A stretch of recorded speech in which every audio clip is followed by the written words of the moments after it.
I'm Rabbi Patrick, and welcome to Kehillah. I got to tell you, friends, I am riding a serious high right now. We had Shabbat at Brittany and Austin's house, and it was so much fun. And Jack and Fern, thank you so much, you two, the kiddos, for opening your home for home-hosted Shabbat. It was, okay, here's the thing. So their house, first of all, their house is really cool. Like, they have really cool artwork everywhere, record player, all the the hip stuff, right? And then here's the thing about Brittany. She cooks up a storm. She made homemade pita. Who does that, right? Who's just yeah, I can totally work a full-time job and also make homemade pita. Really? I contributed the shawarma and a box of wine. That's in some spiritual wisdom. That was about it. But man, seriously, Austin, Brittany, Fern, Jack, thank you so much for opening your home. I got more to talk about that later, but that's a big thank you. Mazel tov to Adina and Kevin, who just got married. Okay, so top of the Quirk Hotel in Richmond, right? It was 1 billion degrees outside. And because full service here at Kehillah, we have our own chuppah. And so you got to imagine this. I'm wearing this navy blue suit, the one that let's be honest, it's the one that everybody wears now, right? So I'm wearing that, and I've got the Judaica we need, Kiddush cup and all of that. And then I got to make this chuppah, right? So I'm on the roof of the hotel, and I'm trying to put this chuppah together. Meanwhile, there's this employee staring at me who is this strange little man, and what is he doing with all of these metal pipes? And, putting the talit on top. And then Adina looked so beautiful. Kevin looked so sharp. I mean, it is great. If you see them, go on our Instagram, Kehillah RVA, wish them a mazal tov, because I totally posted a picture of us hanging out under their chuppah. It was so much fun, but it was 1 billion freaking degrees. So I will be honest with you, friends, I sweat like a farm animal. And the thing is, once I start sweating, there's this long tail of how long it's going to take me to finally cool down. So, we ended up having the ceremony. It was beautiful. I got to make their ketubah, which is another thing Kehillah does, and that was super cool. And then we went downstairs. So we're in the lobby of the Quirk Hotel, and they're going to have, a drink, and they're going to have their dinner as a couple. So I figure it's probably about my time that I'm going to head out. But they were really sweet, and we're like, hey, why don't you have a drink? And I said, great. So I have something to cool down a little bit. So I'm standing in the lobby there, right? And then all of a sudden I hear, it's Rabbi Patrick. And I was like, oh my goodness, what is this? And lo and behold, it was Jenna Friedberg, okay? And I was like, oh, this is so awesome. So Jenna and I got to talking. It was just this Kehillah, everything coming together. And then everyone's, I made everybody in the lobby of the hotel said mazal tov to Adina and Kevin. It was, it was awesome. So wonderful moments that happened. So anyway, got a few announcements, and then I'm going to talk about finding friends as an adult, because that's a thing. We've got a class coming up Tuesday, July 22nd at my house in Midlothian, all about kosher. So Jews were a very gastronomic people. It's a very gastronomic religion. What is kosher? Why is a steak kosher and not sometimes, right? What's the deal with meat and milk? Why does God have a problem with bacon cheeseburgers, right? We're going to talk about all that. You don't have to keep kosher to enjoy the class, and you don't even have to know what kosher is in order to enjoy the class. And also, there will be snacks. And coincidentally, those snacks will be kosher. July 22nd, that's a Tuesday night. Home hosted Shabbat, this time at Pam's house. So if you are interested in the Henrico 3-Chopped area, Friday, July 25th, 6 p.m., I gotta tell you, Pam is a heck of a cook. So we have very similar tastes. Actually, it's kind of funny. Brittany and Austin and Pam and I think all sort of come from the Zahav cookbook genre of Taste Bud. So I don't know what we're going to have exactly. I don't know if Pam's going to cater instead, but we'll see. So anyway, yeah, home hosted Shabbat there. She has another really cute home. So you should definitely come hang out with all of your new friends. Speaking of friends, the next day, Shabbat Torah study at my house. We'll have some bagels and we will talk about the Torah portion. Calling it Torah study is not fair. It's more like a Torah engagement or a spiritual discussion, right? Study implies like passing a test. That's not what it is. It's about looking at the sacred literature of the Jewish people and trying to figure out how any of it's relevant to us. And, it is. After that, end of the month, spiritual school with Matt Childs. Matt is a sweetheart, number one. Matt is also a genius, number two. And Matt is a Zadik, number three. So righteous, holy man. So Matt does these online classes. We call them spiritual school. And he talks about everything from like mysticism to mitzvot. He's going to talk about dreams in this upcoming class. So if you just need to be kind of online, you don't feel like really getting out much right now, you want to relive the glory days of when we all were stuck in our homes during COVID and on Zoom meetings. So do that instead. But yeah, Matt's a great teacher. We love him. He's wonderful. Wednesday, July 30th, 6 p.m. This will be on Discord. So he'll send out all of that info. It's either 6 or 6:30. My bad. I'm actually not 100% sure on that. Go on the website. You'll find out, KehillahRVA.org. Lastly, and I promise I'm going to actually get to something relevant, but coffee dates. So we just had our board meeting. That's July 1st. So in the nonprofit world, July 1st is kind of when you start your fiscal year. So one of the things the board talked about was, hey, finding friends as an adult is hard. And there are people who want to come to events, but they don't want to come alone. And also they don't know what we're like. So they need a taste of what that's all about. And also, Rabbi, you meet people at events and then you're just like, okay, well, now come to the next event. Well, where do they go to just be with you? And it's true, since I don't have an office, since Kehillah sort of gave up our formal gather location, it's still technically our address, but that's just to receive mail. I need to be out there, hanging out with people. And maybe you're one of those people. Maybe you're someone who's like, I've been following Kehillah, but I just haven't made the plunge yet. Maybe I need to talk to the rabbi first. Or maybe you're on a spiritual journey and you're like, I need to talk to someone who kind of knows how spiritual journeys work. So you can catch me just about any time, Monday through Thursday. Mornings are always good for me. I know that's not great for everybody, but we can work around that, figure out something. But coffee dates with the rabbi, just email me, rabbi@rabbipatrick.com, and we'll hang out and we'll talk about whatever's on your mind. So let's set our kava note. Let's set our intentions for this podcast. So the theme being, making friends as an adult. So maybe your intention is to learn how to actually make friends, right? Or to make more friends. Maybe you saw the title of this podcast episode and you're like, oh, that's me, all right. Maybe this is just your morning walk with the dog. Maybe this is your commute in your car. You need something to uplift you spiritually before you start the week. Whatever this might be for you, take a moment and listen to these words from our Torah. Those who bless you will be blessed. Those who bless you will be blessed.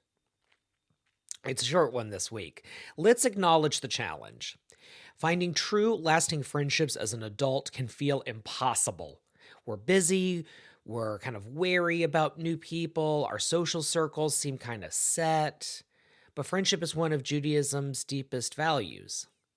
And I'm here to tell you, it's never too late. But let's look at the data. So studies show that loneliness among adults is at an all-time high. I'm actually worried about this podcast episode not doing well. And the reason why is that when I have talked about this problem in the past, it's not gone well. People aren't up for it. People don't want to hear it.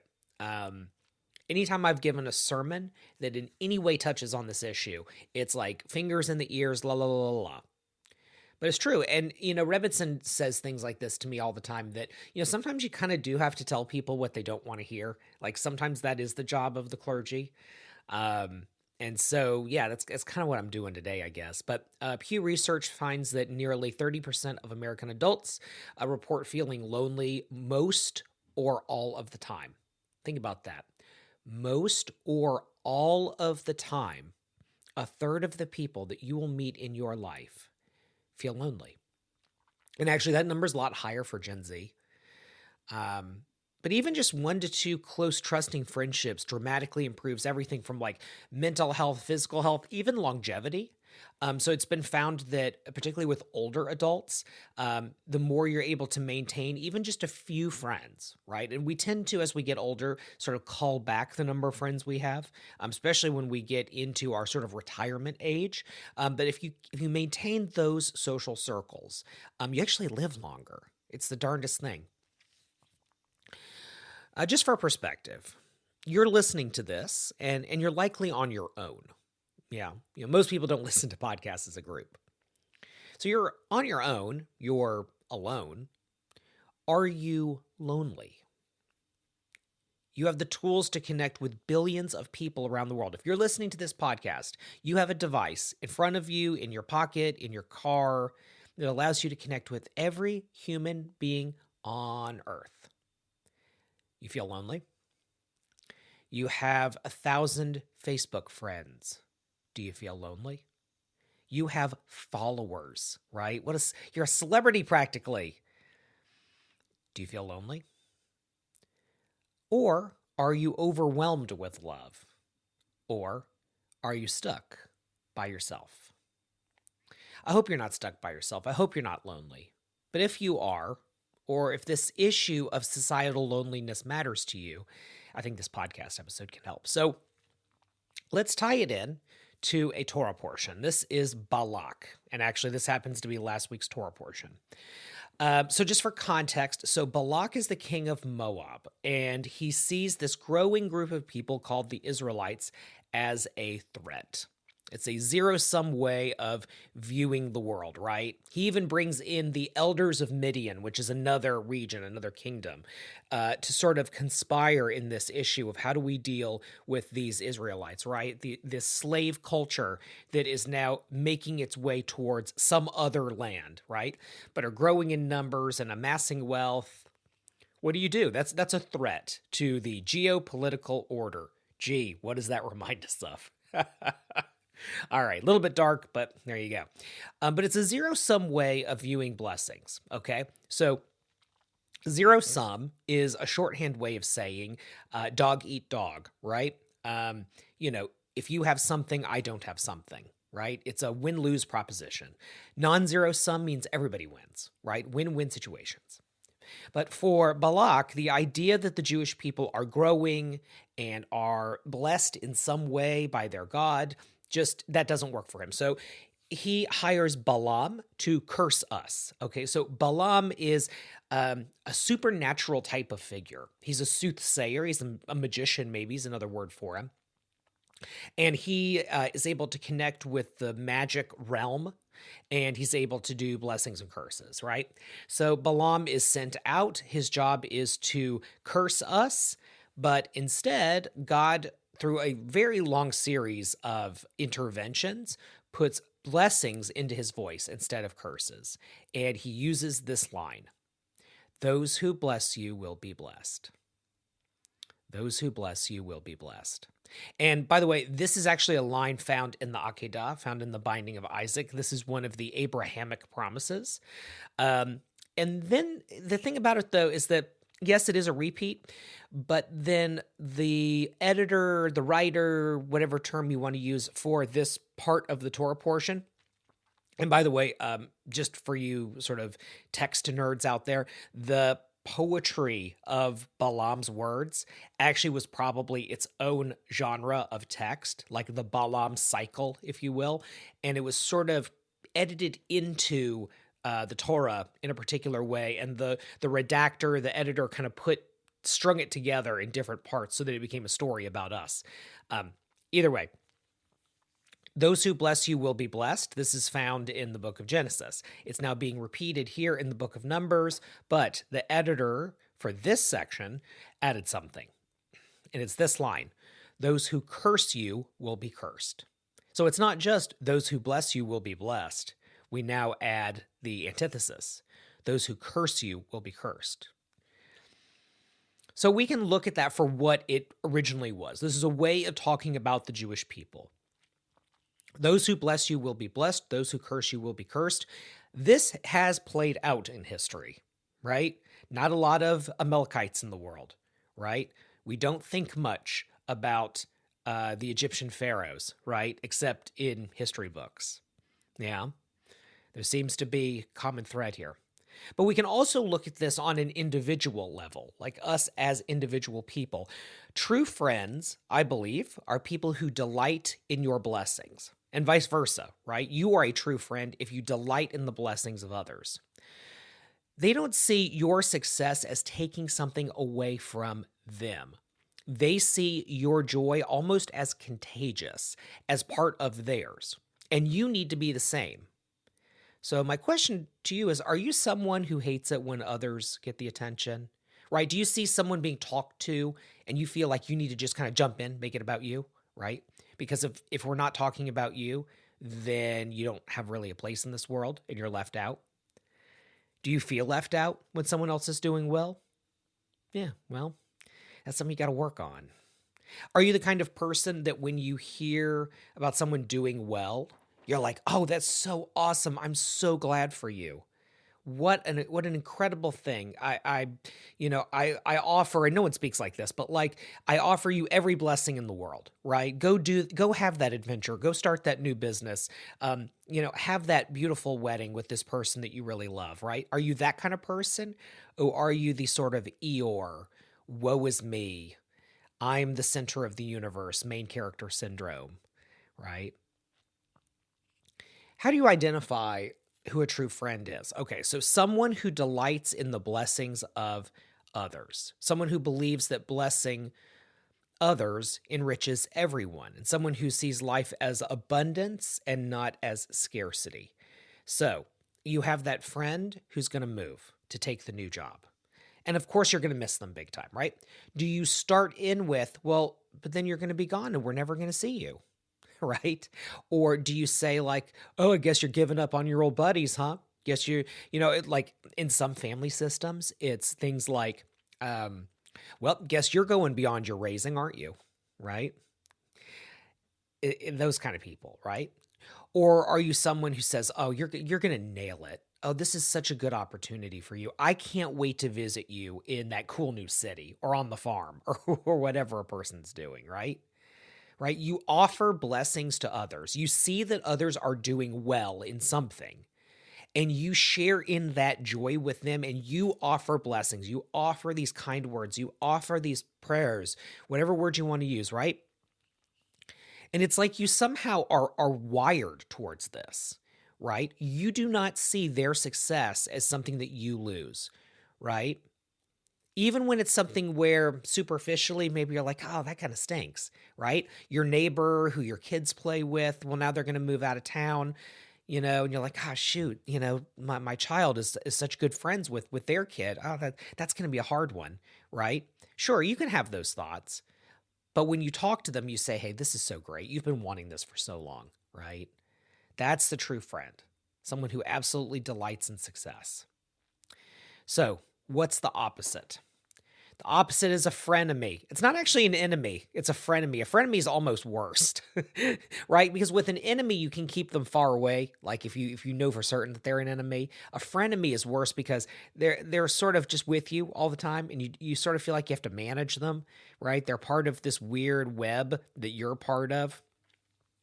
Yeah, the frenemy. Someone who sees life as a zero-sum game. Someone who believes if you rise, they must be falling, right? You get a raise at work. Oh, I wish I had a good job like that, right? Or, a new baby is going to be born. Oh, I guess this is the end of playing, PlayStation, right? So much for our, running club. You're going to be doing baby stuff all the time, right? Maybe we don't explicitly say those things to people, but we think them.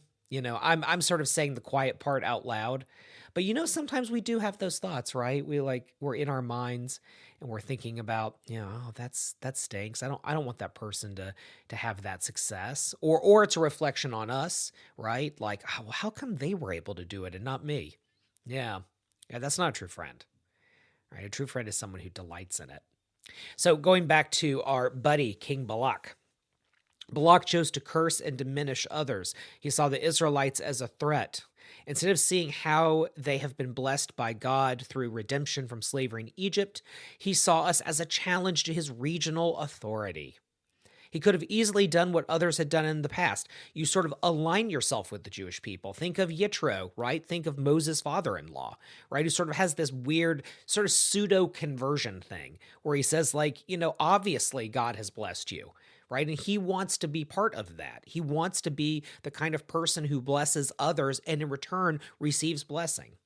So instead, though, Balak is the kind of person who hires a soothsayer like Balaam. Balaam is ultimately incapable, and in a comic twist, Balaam's curses are converted to blessings. But nonetheless, the story remains true, right? That there are just these people in the world that when they see others doing well, they just cannot be part of it. And we see that today all the time. Why are adult friendships so hard, right? Like maybe I'm being a little too high school about it, right? Maybe I need to bring it into this world. Like, okay, so now I know what a true friend is, but like, why are adult friendships so hard, right? Like, okay, maybe I think of myself as a decent person. At the end of the day, still got to make some friends, man, because it's getting hard, right? So what are the reasons for that? So it's cultural and it's psychological, I think. So first of all, as you get older, you lose natural opportunities. Okay, so you were in school, you were in the military, you had activities that you did regularly with other people, and they transversed sort of socioeconomic, political, whatever, class. And so you were around lots of different kinds of people. Ideally, that's how it worked. So when you are no longer in a bubble of some kind, you have to actually try to make friends. And that's the thing that actually we have trouble with. It's not so much it's hard to make friends, it's that it means you have to actually do something.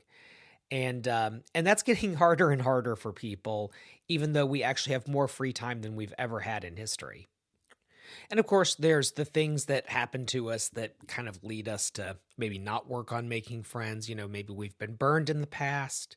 Maybe we're a little less trusting. Of course, busy schedules, family obligations, that leaves us with a sense that we have very little time. I don't think time is actually it. I think it's bandwidth. Okay? Because like, I can tell you, I actually have more time now than I've ever had, but I have less bandwidth than I used to have. Being concerned about how's my kid doing when he's off on his adventures, working in a job that's very mentally taxing, right? Maybe not physically as much, except for when you're putting a chuppah on a roof, turns out.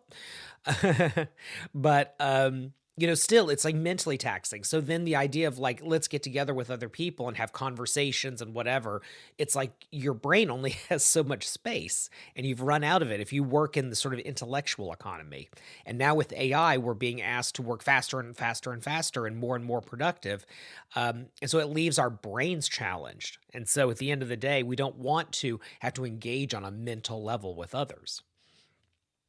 And then this is where social media, sort of goes into play, right? Because let's say you work one of these jobs that's very mentally taxing, right? You're a teacher, you have a white collar job, an office job, whatever, creative job. And so you're mentally taxed. And then you go home and you're like, man, I really need to hang out with some people, right? I need to get out more, or I need to have people over. So what you do is you get on your phone, right? And you start scrolling on Instagram, Facebook, whatever, and you start commenting and things like that. And so you start to begin to think that you start to begin. It's a little bit of a Southern moment for me. You begin to sort of think that what you're doing is socializing, right? You're commenting on the friend's birthday post. You're, having a political argument with your aunt, like whatever you're doing, right? And so we start to think, oh no, I'm socializing, like I'm with friends on some level. But the problem is that's actually a false connection, right? Because we're not actually engaging with the person, we're engaging with the content the person puts out.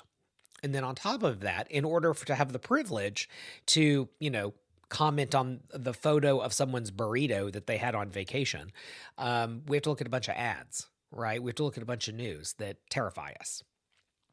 So that's what we consider socializing, like just being attacked by ads over and over and over and over again, just so that we can see a photo of someone else doing something without us. Yeah. And we wonder, why society is having so many problems. So we need to have some practical steps to build friendships. Now, this isn't perfect. I already hear it. People saying like, but you just said that I don't have free time. You just said that I don't, whatever. Like, how can you ask me to do these things? Right. Yeah, I'm going to tell you to anyway. So the first thing is to show up. So there's all kinds of events that happen everywhere all the time, right? Kehillah, which I'll give a plug for in that way, come to the Shabbat dinner. Right? You never know who you're going to meet. Come to the Torah study. You never know who you're going to meet. These are very low pressure ways to meet people. Small groups, right? We're not talking hundreds and hundreds of people all sitting, in benches, staring at a Torah and then leaving, right? These are very social, low key, very accessible. Use the word that Avi said to me at Shabbat dinner the other night. He said, it's very accessible here, right? We have some little informal havarot, right? So we have like a secret older adults group. So if you see Ray Tunis at anything, go up to him if you're an older adult and ask about the older adults group. I've heard it called different names. I don't think maybe it has a formal name. The one rule of the older adults group, it's almost like Fight Club that you don't talk about it, but actually the real rule is rabbi's not involved. Like seriously, like that was the one rule they decided, rabbi's not involved. So it's not like a formal programmatic thing. It's just people who get together. Okay. And so that's like a really good thing. And I know that there's, younger people who've kind of gotten together because they've met each other, they've become friends, things like that. Right. And again, informal, this isn't a program. We're not going to put something on the internet that says, come to the such and such, right? Like you build these relationships organically based on the framework that we provide. So come to stuff. You never know who you're going to meet. On a friendly note, in an era of hyper-personalization, our brains are tricked into believing that we can only be friends with people based on a checklist, right? I'm only with friends who are liberal. I'm only with friends who are conservative. I only hang out with other LGBTQ people. I need to be around people who understand what it's like to be a ... right? And this way of viewing friendship, it's more like customizing a sandwich on DoorDash than having actual heart, soul, intellectual connection, which is something far more dynamic. And so that's the great thing about spiritual community is that it sort of transverses all of these different titles and identities and all of these other things. And so you're in a kind of tossed salad of people. And, you're going to find someone who you relate to on some level, but you're also going to find a lot of people you don't relate to. And that's a good thing, because if you can build relationships with people who aren't like you, you're going to learn something, right? I'm a firm believer in making friends with people who you believe are better than you. And I don't mean better than you as a person. I mean, maybe better than you as a person, but make friends with someone who has the job you want to have. Make friends with someone who has the 2 kids that you'd like to have one day. Make friends with someone who's 15 years older than you. And if you're a little on the older side, make friends with someone who's about 10 years younger than you, right? And kind of help them, guide them, right? That's what a dynamic, multi-generational friendship is like. And we can have it. I promise. Don't treat friendship the way you treat ordering food. I want this with a this, with a this, with a this, but this way, and I want it delivered to me right now, and I don't want to have to get up off the couch. It's not going to happen. You can't do that. It doesn't work. You have to take initiative. Invite someone for coffee or lunch, or like, hey, a lot of us financially, world didn't work out so well. Invite them for a walk, right? Invite them to play board games. Invite them to watch TV, play video games, right? It doesn't have to be about some financial transaction. You don't have to go to something that's going to cost money, right? You can make a cup of tea at your house for a quarter, right? Mission accomplished. You can put on some music. In fact, I'll tell you something a little embarrassing about myself. Sometimes I can't leave the house for one reason or another. Maybe there's like a plumber is coming or something like that, but I want to feel like I'm out.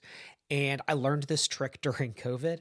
There's like on YouTube, there's background music. I will actually play like coffee shop or restaurant background music. And it's like the sound of like plates and the sound of like the cappuccinos being made, the frothers and all of that, and music at the same time so that I have those delta waves kind of going, even if I can't leave the house. So that's that. And actually gets to another bullet point, which is be vulnerable, just like I was here. I'm sure someone's going to give me trouble for the fact that I like to listen to background sounds when I work, but, be vulnerable with people, share a little bit about yourself and build trust. Right. But very importantly, ask others about themselves. So I've known people who've said, I struggle to make friends. It's just so hard for me to relate to people. And so I'll talk to them a little bit. And one of the things I notice about those people is that they never ask me questions about myself. They never want to know. And look, I'm a rabbi, so it's not like I'm asking people to really take an interest in me. That's not the gig. But I've found that over the years that people who struggle to make friends, it's often because they want to talk sort of at you and not talk with you. And so if you're one of those kinds of people where you're like, well, but I do go out to things and I do hang out with people and like, well, how come I don't get invited back? Well, how come I don't, whatever. Ask yourself, like in the conversations you have, is it you just like trying to prove yourself as a friend, right? If someone says like you're having a conversation at a, gathering of some kind and you hear some people talking about their favorite music, do you jump in and say, well, I like that band? Well, I like that. I like jazz music. Or are you one of those people who's like, it's almost like you're fishing for friendship? Or are you one of those people that you hear that conversation about music, let's say, and what you say is, I've been meaning to kind of get out a little bit more. Does anyone have a favorite venue they like to go to? Are there any artists in town that you can recommend? And then you're engaging in a conversation that at least opens the door about them. Like, oh, you like this kind of food. Where do you go for that? What do you like to order? Because that's new for me, right? Because that's a little bit of that vulnerability. Like, I don't know about this thing, but I'd love to get to know more about what you like about it.